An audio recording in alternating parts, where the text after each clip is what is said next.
Hello everyone, welcome back to my YouTube channel. कैसे हैं आप सभी? आई होप आप सभी अच्छे होंगे और अपने अपने एग्जाम की तैयारी कर रहे होंगे। हम आपके लिए आ गए हैं जीएस के कुछ इंपॉर्टेंट क्वेश्चंस लेके, जो कि आपके यूपी पीसीएस एग्जाम के लिए बहुत ज़्यादा इंपॉर्टेंट होने वाले हैं। और वीडियो को एंड तक देखिएगा। साथ ही साथ ये वीडियो उन सभी एग्जाम में यूजफुल होंगे जिसमें जीएस पूछी जाती है आपसे। तो बिना टाइम वेस्ट किए आगे बढ़ते हैं, देखते हैं अपने पहले क्वेश्चन को। स्क्रीन पे आपको दिख रहा होगा पहला क्वेश्चन। इसमें आपसे पूछा गया है कि यदि गरीब शिक्षा तक नहीं पहुंच सकते हैं तो शिक्षा को ही गरीबों तक पहुंचना होगा। तो बताइए ये स्टेटमेंट किसने कहा है? ऑप्शन है महात्मा गांधी, विवेकानंद, दयानंद सरस्वती, राजा राम मोहन रॉय। तो देखिए ये स्टेटमेंट बहुत ज़्यादा इम्पॉर्टेंट है। और देखिए इस स्टेटमेंट को कहा किसने था? तो स्वामी विवेकानंद जी ने कहा था कि यदि गरीब शिक्षा तक नहीं पहुंच सकते हैं तो शिक्षा को ही गरीबों तक पहुंचना होगा। बहुत ज़्यादा इंपॉर्टेंट स्टेटमेंट है। आप इस स्टेटमेंट को नोट डाउन कर सकते हैं, आप इसको जीएस के पेपर में लिख सकते हैं, ऐसे राइटिंग में इस स्टेटमेंट को लिख सकते हैं। ठीक है, आगे बढ़ते हैं, देखते हैं अपने नेक्स्ट क्वेश्चन को। नेक्स्ट क्वेश्चन में आपसे पूछा गया है कि शाहजहां के शासन के 8वें वर्ष में शासन के राजकीय इतिहास बादशाहनामा का लेखक कौन था? ऑप्शंस हैं लाहौरी, मोहम्मद आमीन काज़मीनी, मोतमिद खान, मोहम्मद वारिस। तो बताएं इसका करेक्ट आंसर क्या है? तो देखिए इसका correct answer option B, Mohammad Amin Kazmini ने शाहजहां के शासन के 8वें वर्ष में शासन के राजकीय इतिहास बादशाहनामा लिखा था। ठीक है, तो किसने लिखा था? मोहम्मद आमीन काज़मीनी ने। तो देखिए नीचे एक ट्रिक दी गई है, कलावा से आप याद कर सकते हैं काज़मीनी, लाहौरी और वारिस, ये तीनों ही शासन काल में थे शाहजहां के। ठीक है, आगे बढ़ते हैं, देखते हैं नेक्स्ट क्वेश्चन को। नेक्स्ट क्वेश्चन में आपसे पूछा गया है कि 1601 में खानदेश पर अकबर की विजय की स्मृति चिन्ह के रूप में कौन सा स्मारक बना? ऑप्शन है बुलंद दरवाजा, जामा मस्जिद, मोती मस्जिद या फिर इबादत खाना। तो देखिए इसका करेक्ट आंसर क्या होगा? तो देखिए इसका करेक्ट आंसर है ऑप्शन ए, बुलंद दरवाजा। ठीक है, 1601 में खानदेश पर अकबर की विजय की स्मृति चिन्ह के रूप में बुलंद दरवाजा बनाया था। और देखिए एक यहाँ पे नोट दिया गया जो कि बहुत ज़्यादा इंपॉर्टेंट है। जब अकबर ने गुजरात विजय किया तो 1573 में बुलंद दरवाजा बनाना शुरू हो गया था। ठीक है, पूरा कब हुआ बुलंद दरवाजा बन के तैयार? कब हुआ? 1602 में। ठीक, तो ये नोट बहुत ज़्यादा इंपॉर्टेंट है। उसके साथ साथ ये क्वेश्चन बहुत ज़्यादा इंपॉर्टेंट है। अगर आपको स्क्रीनशॉट लेना है तो आप ले सकते हैं, वीडियो को पॉज करके नोट डाउन भी कर सकते हैं। आगे बढ़ते हैं, देखते हैं अपने नेक्स्ट क्वेश्चन को। नेक्स्ट क्वेश्चन में आपसे पूछा गया है कि तुर्की सुल्तान का महल कहाँ है? ऑप्शन है काबुल, फतेहपुर सीकरी, आगरा, लाहौर। तो देखिए इसका करेक्ट आंसर होगा ऑप्शन बी, फतेहपुर सीकरी में तुर्की सुल्तान का महल है। ठीक है, आगे बढ़ते हैं, देखते हैं अपने नेक्स्ट क्वेश्चन को। तो देखिए नेक्स्ट क्वेश्चन में आपसे क्या पूछा गया है कि किस एक्ट द्वारा भारतीय सिविल सेवा में बहाली करते हुए परीक्षा को इंग्लैंड के साथ साथ भारत में कराना सुनिश्चित हुआ?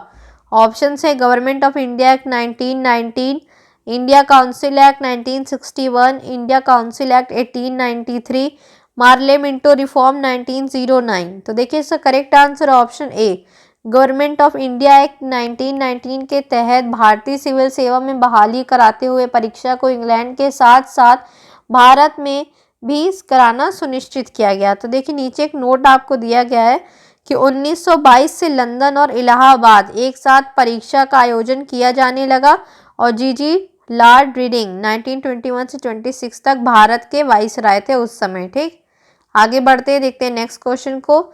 नेक्स्ट क्वेश्चन में आपसे पूछा गया है कि बौद्ध स्थल नालंदा विश्वविद्यालय का उत्खनन किसने कराया? तो देखिए आपको स्क्रीन पे ऑप्शंस दिख रहे होंगे कि R D. Banerjee, doctor Spooner, doctor Mac या फिर डॉक्टर स्टोन। तो देखिए इसका करेक्ट आंसर क्या है? इसका करेक्ट आंसर होगा ऑप्शन बी, डॉक्टर स्पूनर ने बौद्ध स्थल नालंदा विश्वविद्यालय का उत्खनन कराया था। तो ये क्वेश्चन बहुत ज़्यादा इंपॉर्टेंट है। आगे बढ़ते हैं, देखते हैं नेक्स्ट क्वेश्चन को। नेक्स्ट क्वेश्चन में आपसे पूछा गया है कि ऋग्वेद में तसर निम्न में से किसके लिए प्रयोग हुआ है? तो देखिए ऋग्वेद में तसर शब्द का प्रयोग किसके लिए हुआ है? ऑप्शन है रथ के लिए, चरखा के लिए, बुनकर के लिए या फिर लगाम के लिए। तो देखिए इसका करेक्ट आंसर क्या होगा? इसका करेक्ट आंसर ऑप्शन सी, बुनकर के लिए ऋग्वेद में तसर शब्द का प्रयोग किया गया है। आगे देखते हैं नेक्स्ट क्वेश्चन को। नेक्स्ट क्वेश्चन में आपसे पूछा गया है कि किसने यह घोषणा की कि बहादुर शाह की मृत्यु के पश्चात मुगलों को राजा की उपाधि नहीं मिलेगी? ऑप्शन है Ripon, Dalhousie, Lytton, Lord Canning. तो जल्दी से आप अपना आंसर गेस कर लीजिए। इसका correct answer option D, Lord Canning ने ये घोषणा की थी कि बहादुर शाह की मृत्यु के पश्चात मुगलों को राजा की उपाधि नहीं मिलेगी। ये क्वेश्चन बहुत ज़्यादा इंपॉर्टेंट है, नोट डाउन कर लीजिएगा आप। तो देखिए यहाँ पे आपको एक नोट दिया गया, नोट में आपसे पूछा गया कि डलहौजी ने कहा था कि यह लोग, मतलब मुगलों को उसने कहा था कि मुगल अब लाल किले में नहीं रहेंगे। आगे बढ़ते हैं, देखते हैं अपने नेक्स्ट क्वेश्चन को। नेक्स्ट क्वेश्चन में आपसे पूछा गया है कि निम्न में से किससे गुप्तों ने पतलून पहनना सीखा था? ऑप्शन है कुषाणों से, शकों से, मौर्यों से या फिर सातवाहनों से। देखिए इसका करेक्ट आंसर होगा ऑप्शन ए, कुषाणों से गुप्तों ने पतलून पहनना सीखा था। ठीक, तो ये क्वेश्चन इंपॉर्टेंट था। आगे बढ़ते हैं, देखते हैं नेक्स्ट क्वेश्चन को। नेक्स्ट क्वेश्चन में आपसे पूछा गया है अलाउद्दीन खिलजी द्वारा निर्मित अलाई दरवाज़ा कहाँ तक जाने का एक प्रवेश द्वार था? ऑप्शन है 2.5 दिन का झोपड़ा, कुतुब मीनार, हौज ए खास, कुवल, मस्जिद। तो आप बताएं जल्दी से इसका करेक्ट आंसर क्या है? तो देखिए इसका correct answer option B, Qutub मीनार।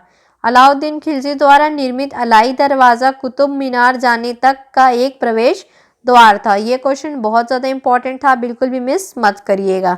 तो देखिए नेक्स्ट क्वेश्चन में आपसे क्या पूछा गया है कि निम्न में से किस नदी बेसिन का क्षेत्रफल सर्वाधिक है? गोदावरी, कृष्णा, महानदी, नर्मदा। तो देखिए चारों ही नदियाँ साउथ इंडियन रिवर्स हैं और देखिए इसका करेक्ट आंसर है ऑप्शन ए, गोदावरी नदी का जो बेसिन का क्षेत्रफल है वो सर्वाधिक है। आगे बढ़ते हैं, देखते हैं नेक्स्ट क्वेश्चन को। भारत चीन सीमा संघर्ष को लेकर पैंगोंगसो झील चर्चा में रहा। यह झील स्थित है, बताइए, हिमाचल प्रदेश, नागालैंड, लद्दाख क्षेत्र या फिर अरुणाचल प्रदेश। तो देखिए इसका आंसर तो बहुत ज़्यादा इजी है। इसका correct answer option C, Ladakh क्षेत्र में भारत चीन सीमा संघर्ष को लेकर पैंगोंगसो झील चर्चा में थी, वो लद्दाख क्षेत्र में स्थित है। आगे बढ़ते हैं, देखते हैं नेक्स्ट क्वेश्चन को। नेक्स्ट क्वेश्चन में आपसे पूछा गया मानव गतिविधियों से परिवर्तित पर्यावरण कहलाता है। तो बताइए ऑप्शन इसका करेक्ट क्या होगा? एंथ्रोपोजेनिक पर्यावरण, शहरी पर्यावरण, आधुनिक पर्यावरण या फिर मानव जनित प्रदूषण। तो देखिए इसका करेक्ट आंसर है ऑप्शन ए, एंथ्रोपोजेनिक पर्यावरण। ठीक है, जो कि मानव गतिविधियों से परिवर्तित पर्यावरण कहलाता है। आगे बढ़ते हैं, देखते हैं अपने नेक्स्ट क्वेश्चन को। नेक्स्ट क्वेश्चन में आपसे कहा गया है कि किसने कहा था भारत एक अर्धसंघात्मक राज्य है? India is a quasi federal state. तो ये किसने कहा था? ऑप्शन है H J. Laski, K C. Wheeler, lord Borders या फिर आइवर जेनिग। तो जल्दी से आप इसका आंसर गेस कर सकते हैं। तो देखिए इसका करेक्ट आंसर है ऑप्शन बी, के.सी. व्हीलर। ठीक है, के.सी. व्हीलर ने कहा था कि भारत एक अर्धसंघात्मक राज्य है। ये क्वेश्चन भी इंपॉर्टेंट था, मिस मत करिएगा, नोट डाउन कर लीजिएगा। आगे बढ़ते हैं, देखते हैं नेक्स्ट क्वेश्चन को। नेक्स्ट क्वेश्चन में आपसे पूछा गया है कि भारतीय संविधान की 6ठी अनुसूची के प्रावधान निम्न में से किस राज्य में लागू होते हैं? तो देखिए ऑप्शन है सिक्किम, त्रिपुरा, अरुणाचल प्रदेश और मणिपुर। तो देखिए इसका करेक्ट आंसर क्या होगा? इसका correct answer option B, Tripura. ठीक है, तो भारतीय संविधान की 6ठी अनुसूची के प्रावधान निम्न में से, ये 4 ऑप्शन जो दिए गए इनमें से तो त्रिपुरा में लागू होता है, लेकिन और भी इसमें राज्य शामिल है जिनका नाम है असम, मेघालय, मिजोरम और त्रिपुरा। ठीक है, तो 6वीं अनुसूची में जनजातीय क्षेत्रों में प्रशासन लागू होते हैं। वो जनजातीय क्षेत्र कौन कौन से? असम, मेघालय, मिजोरम, त्रिपुरा। तो ये क्वेश्चन भी इंपॉर्टेंट था, आप मिस मत करिएगा। आगे बढ़ते हैं, देखते हैं नेक्स्ट क्वेश्चन को।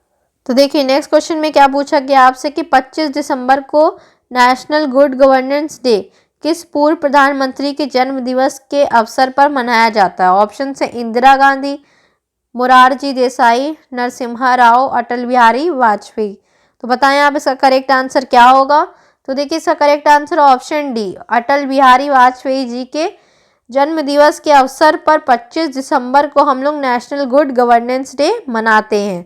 ठीक है, और 25 दिसंबर 2014 से ये दिवस मनाया जा रहा है। ठीक, ये क्वेश्चन भी बहुत ज़्यादा इंपॉर्टेंट है, स्क्रीनशॉट लेना है ले लीजिएगा, वीडियो पॉज करके नोट डाउन कर लीजिएगा। आगे बढ़ते हैं, देखते हैं अपने नेक्स्ट क्वेश्चन को।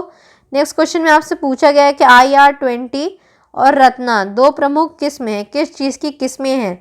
ज्वार, बाजरा, धान, गेहूं। तो बताएं आप जल्दी से इसका करेक्ट आंसर क्या होगा? तो देखिए इसका करेक्ट आंसर ऑप्शन सी धान। ठीक है, IR20 और रत्ना दोनों ही धान की प्रमुख किस्म है। आगे बढ़ते हैं, देखते हैं नेक्स्ट क्वेश्चन को। नेक्स्ट क्वेश्चन में आपसे पूछा गया कि भारत के किस प्रधानमंत्री की मृत्यु देश के बाहर हुई है। ऑप्शन है मोरारजी देसाई, जवाहरलाल नेहरू, चौधरी चरण सिंह, लाल बहादुर शास्त्री। तो बताएं इसका करेक्ट आंसर क्या है। तो देखिए इसका correct answer option D Lal Bahadur Shastri, जो कि भारत के प्रधानमंत्री रह चुके हैं, इनकी मृत्यु देश के बाहर हुई है। ठीक है, और यहाँ पे आपको एक नोट दिख रहा होगा स्क्रीन पे, एक बार आपके लिए पढ़ देते हैं। भारत के द्वितीय प्रधानमंत्री थे लाल बहादुर शास्त्री, जिनकी मृत्यु देश के बाहर उज्बेकिस्तान की राजधानी ताशकंद में हुई थी। कब हुई थी? 11 जनवरी 1966 में हुई थी। ठीक है, तो ये क्वेश्चन भी बहुत ज़्यादा इंपॉर्टेंट है कि लाल बहादुर शास्त्री भारत के द्वितीय प्रधानमंत्री थे, जिनकी मृत्यु उज्बेकिस्तान की राजधानी ताशकंद में हुई थी 11 जनवरी 1966 में। आगे बढ़ते हैं, देखते हैं नेक्स्ट क्वेश्चन को। नेक्स्ट क्वेश्चन में आपसे पूछा गया है कि भारतीय टकसाल मिंट कहाँ स्थापित नहीं की गई। ऑप्शन है नोएडा, मुंबई, लखनऊ और हैदराबाद। तो जल्दी से आप बताएं इसका करेक्ट आंसर क्या है। तो देखिए इसका correct answer option C Lucknow. ठीक है, तो इसका करेक्ट आंसर होगा लखनऊ, जहां पर भारतीय टकसाल स्थापित नहीं की गई। यहाँ पे आपको एक नोट दिख रहा होगा कि भारत में सिक्कों के उत्पादन, सोने चांदी की परख, तमगों के उत्पादन के लिए मुंबई, कोलकाता, हैदराबाद और नोएडा में टकसाल स्थापित की गई। ठीक है, तो देखिए भारत में जो सिक्के बनते हैं उनके उत्पादन के सोने चांदी की परख, तमगों के उत्पादन के लिए मुंबई, कोलकाता, हैदराबाद और नोएडा में ही टकसाल स्थापित किए गए हैं। तो ये क्वेश्चन भी बहुत ज़्यादा इंपॉर्टेंट था, बिल्कुल भी मिस मत करिएगा। स्क्रीनशॉट लेना हो तो ले सकते हैं, वीडियो पॉज करके आप नोट डाउन भी कर सकते हैं। आगे बढ़ते हैं, देखते हैं इस वीडियो के लास्ट क्वेश्चन को, जिसमें आपको मैच द फॉलोइंग करना है। बेसिकली एक साइड आपको संस्थान का नाम दिया गया और एक साइड स्थिति। ठीक है, तो देखिए ऑप्शन ए है, इस साइड का वीवी गिरी नेशनल लेबर इंस्टीट्यूट, स्थिति कहाँ दी है? नोएडा। नेशनल जालमा इंस्टीट्यूट फॉर लेप्रोसी आगरा, खेत प्रणाली अनुसंधान निदेशालय भोपाल, भारतीय मृदा विज्ञान संस्थान मेरठ। तो आप बताएं जल्दी से इसका करेक्ट आंसर क्या है, फिर हम देखते हैं इसका करेक्ट आंसर क्या होगा। तो देखिए इसका करेक्ट आंसर ऑप्शन ए। ठीक है, ऑप्शन ए इसका करेक्ट आंसर है, मतलब वीवी गिरी नेशनल लेबर इंस्टीट्यूट। तो ये कहाँ? ये है नोएडा में। और नेशनल जालमा इंस्टीट्यूट फॉर लेप्रोसी, ये कहाँ? ये है आगरा में। खेत प्रणाली अनुसंधान निदेशालय, ये कहाँ? ये है मेरठ में। भारतीय मृदा विज्ञान संस्थान, ये कहाँ? ये है भोपाल में। तो देखिए ये क्वेश्चन भी बहुत ज़्यादा इंपॉर्टेंट है, ये इंस्टीट्यूट और कहाँ पे है ये पूछ लिया जाता है। आई होप आपको ये 20 क्वेश्चन पसंद आए होंगे जीएस के। अगर आपको वीडियो पसंद आती है तो आप वीडियो को लाइक शेयर भी कर सकते हैं। चैनल पर नए हैं तो चैनल को सब्सक्राइब कर दीजिएगा ऐसे इन्फॉर्मेटिव वीडियोस देखने के लिए। और अगर आपको करंट अफेयर की पढ़ना है अपने एग्जाम के लिए तो हमारे चैनल पर रोज़ 9 बजे करंट अफेयर का एक वीडियो डाल दिया जाता है, जिसमें हम आपके साथ डिस्कस करते हैं करंट अफेयर्स के 10 मोस्ट इंपॉर्टेंट क्वेश्चन, और जो कि उस वीडियो से आप अपना करंट अफेयर तैयार कर सकते हैं काफ़ी कम समय में। ठीक है, मिलते हैं आपसे जल्दी अगले वीडियो में, तब तक के लिए अपना ख्याल रखिए, पढ़ाई करते रहिएगा। All the very best.